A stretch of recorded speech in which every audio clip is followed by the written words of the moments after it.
Hi everyone, it's Jerry. I have an excellent game to share with you from the 2024 Prague Masters.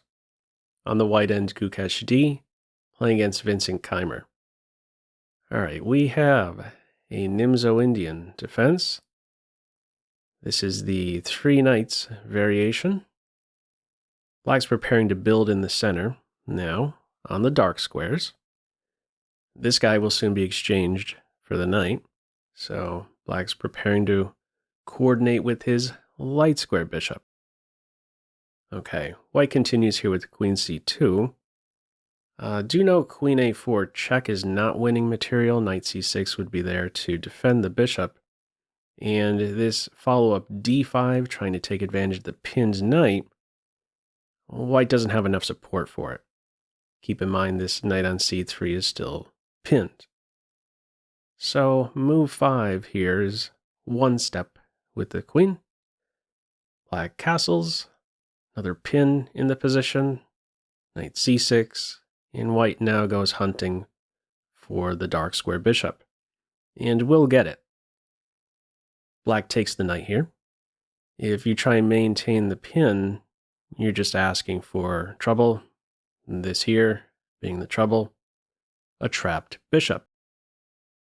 So it is bishop takes knight, queen takes bishop, h6, naturally, the pin is maintained, and black from here continues with rook e8.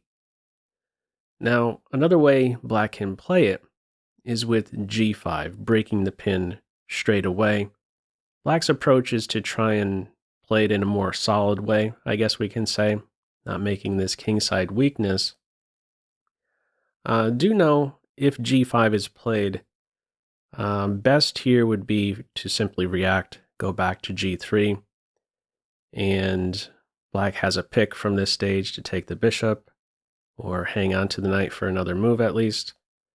The sacrifice on g5 in this position, on this move 10 here, knight takes g5, this would not be good for white. Reason being, there's a simple way out of this pin. You can, in fact, move the knight. And now say, you take my queen, I take yours. Black is up the piece and doesn't experience any difficulties. Doesn't have a pin to worry about. Okay. In this game, it's played with rook e8.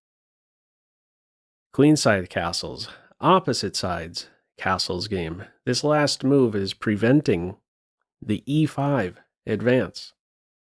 Black continues with bishop d7. If e5 is played here, white gets to chop away. This pawn is pinned. So something like this. Yeah, we're winning out. Up a full rook. So, on this move 10, it is bishop d7. Now this is right around the corner. There wouldn't be a pin against the d6 pawn with the bishop on d7. e3. Black can now play e5. A couple options for the bishop open up. White takes one of them away. Also gets out of any tricky king knight moves. There's now no king knight move that will strike the white queen on c2. Black continues here with a6. Has an eye on this b5 advance, challenging the duo. This may end up costing black a pawn, but who cares? If black can get an open file or two towards the white king, it's probably a worthwhile investment. This is, after all, an opposite sides castles position. Open lines towards the enemy king are king. Now, before we have a look at this a6 move, I want to point out what the top two moves are. I want to draw some attention to bishop g4 and a5. Let's first look at bishop g4. I want to give you a feel for how you can, as black, get out of this pin without creating a kingside weakness, without playing g5, in other words. So this line I'm putting on here has several exchanges. At the end of it, here's a nice, healthy move for black. Rook e6. Light square, stable, defends the knight, and now the queen is ready to get off of this diagonal, and the knight will then be free to move. Very useful move, rook to e6. Nice lift, paving the way eventually for a battery on the e-file. Now, the other 12th move, a5. In response to this, computer says king b1, very natural after queenside castles to play like this, with then a4, knight a5, knight b3 ideas. b3 is a hole. Here is a move that computer is not so much a fan of, and that is to meet a5 with d5. Now, I found this here instructive for my own game. Normally, the computer is going to be a big fan of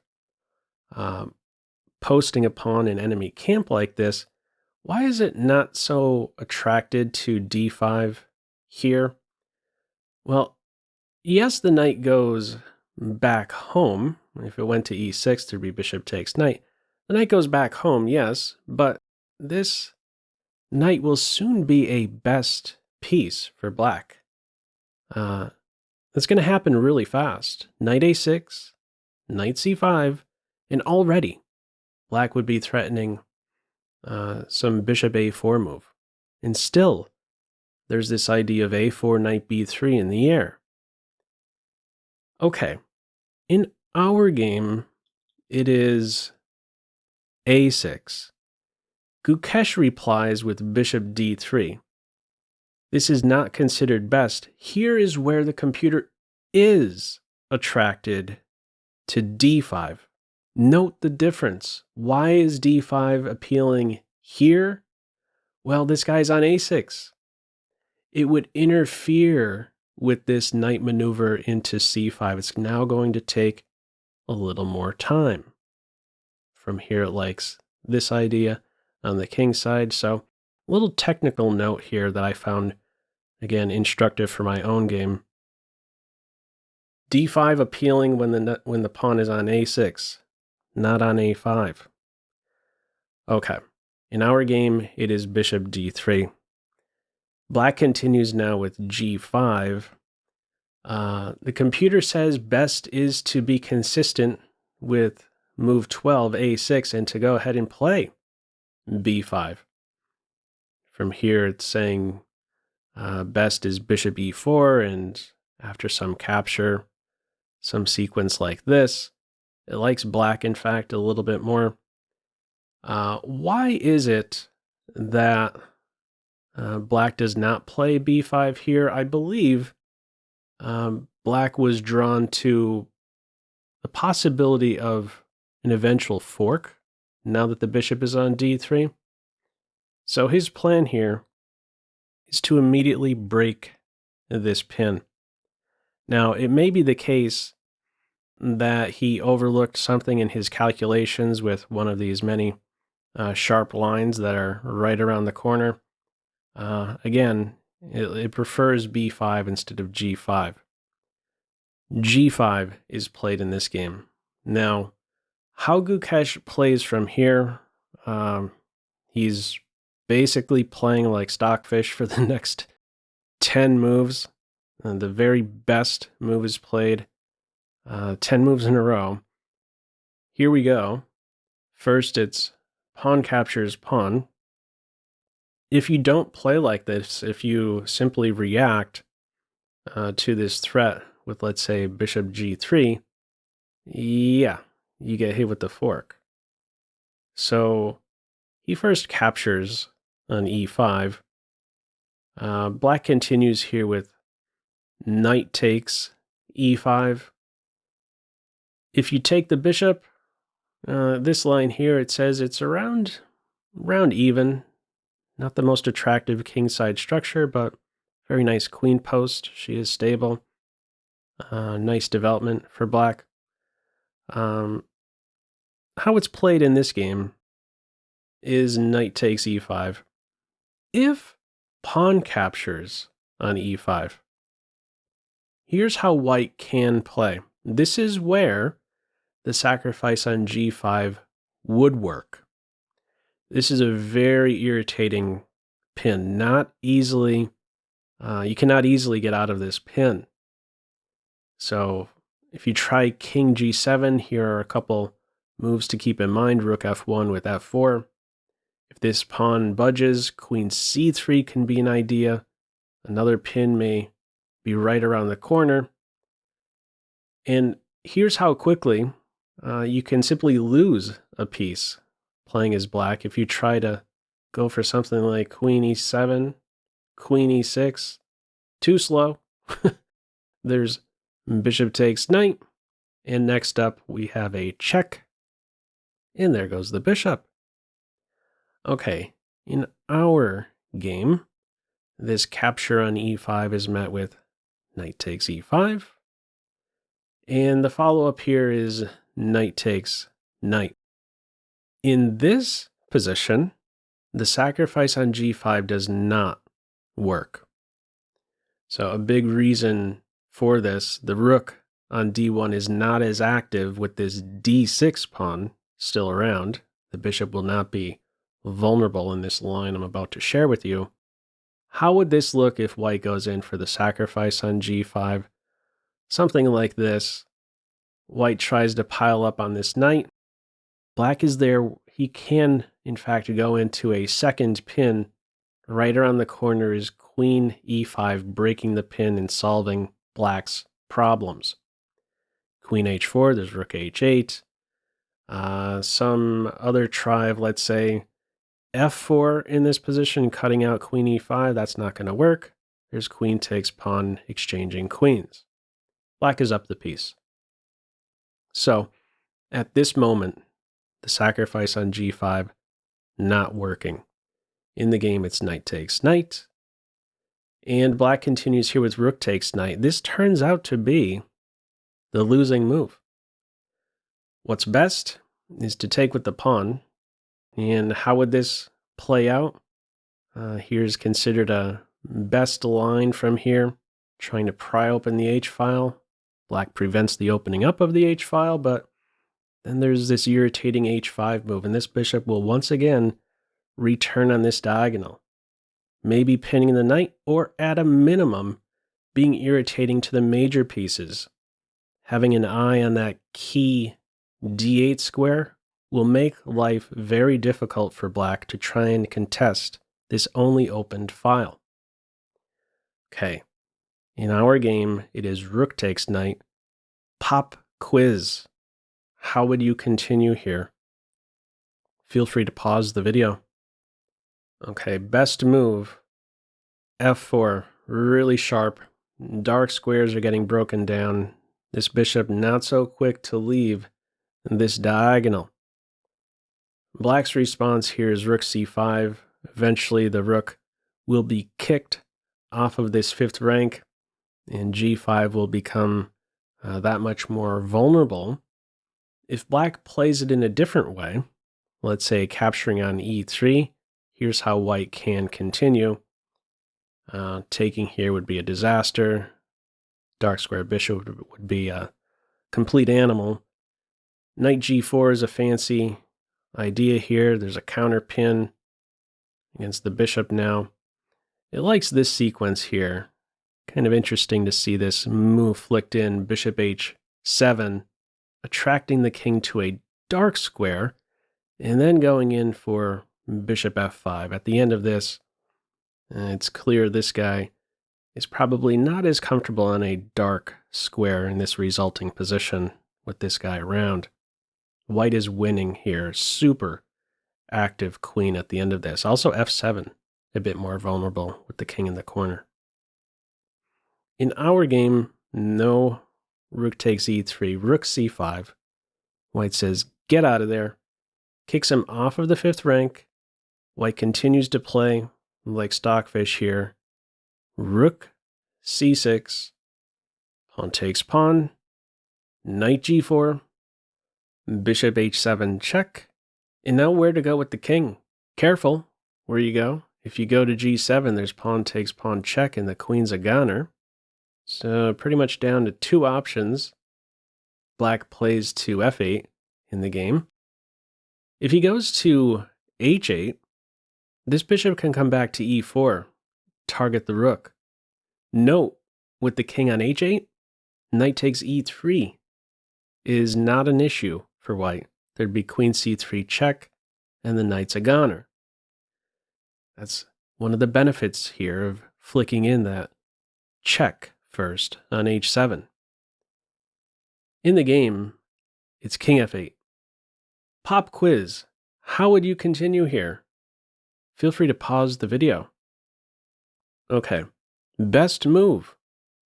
Rook h to f1. I really like this move. Inviting the last piece into the mix without fear of knight takes e3. This is looking like a super appealing move, is it not? In the game, queen e7 is played. What's the issue? If knight takes e3, well, white would have a sacrifice on f7. And this is going to lead straight to checkmate. You have your pick. You want to push the pawn or capture pawn for a discovered checkmate. These pieces are wicked. Okay. We have this one covered. Knight takes e3 is not working out. Queen e7 here. And now another star move. In comes g6. Really beautiful play. Queen's targeted. f7 under fire as well. What are you supposed to do? Black plays f6 here. What other options are there on this move 21? If you try queen takes e3 check, no problems. You still have to sort out rook takes f7. And there really isn't a good defense against this. If you try to defend with the minor pieces, there's a sacrificial attack. Both rooks, in fact, can be sacrificed. This line I'm going to put on to show you really, really pretty. Let's say black tries to hang on to this f7 point. Check this out. You ready? This is a beautiful move. g7 check. A clearance sacrifice. 4. Queen g6 check. And it's checkmate next move. Where are you supposed to go? f8, queen g8. h8, bishop f6, mate. Okay, that's a really pretty sequence there. In this game, move 21, f6. Very thematic now, trying to kick away, trying to deflect the defender of f6. Black plays d5 here. If knight takes e3 in this case, bishop captures f6 is strong. If we end up going into a queenless position, this is completely winning for white. Plenty of ways to continue here. Very dangerous pawn still present. Black's going to have to give up some material, more material, shortly. Okay, the try here, d5. Black has an eye on rook takes c4, winning the queen. Some lateral defense of f6 for the moment as well. Down goes the knight. Down goes the pawn, and you might as well say the white queen, but white has calculated this out. He's smashing through on f6, king e8, and advances the pawn. He's okay giving up the queen. What are you supposed to do about this pawn? Queen takes pawn is played here. If you track down the e-pawn, this is going nowhere. You still have to deal with this. Bishop e6 here, there's rook e1, and that bishop will be a goner soon enough. Black's try, move 26, queen takes pawn, and this one only goes one more move. Bishop g6, check. Black resigns. What are you supposed to do here? Best is considered queen takes bishop. White's up a full rook. The alternatives would lead to mate. King D8, that's the easiest one to understand. That would be a double check, mate. And if the king goes to E7, I must admit, initially I thought, oh, we're just going to win a full queen with rook F7, double check. Hang on. This is actually a mating sequence. Very fancy backdoor-like mate with rook takes A6. Check, king F8. There goes the rook. There goes the bishop. Ball game. Little ring around the rosy there for mate. Okay, this one goes no further. Bishop G6. Check. Black's down for the count. So, what'd you think of this one? Anyhow, feel free, as usual, to leave any feedback to this video in the comment section below. I hope you enjoyed it, and maybe took a thing or two away. That's all for now. Take care.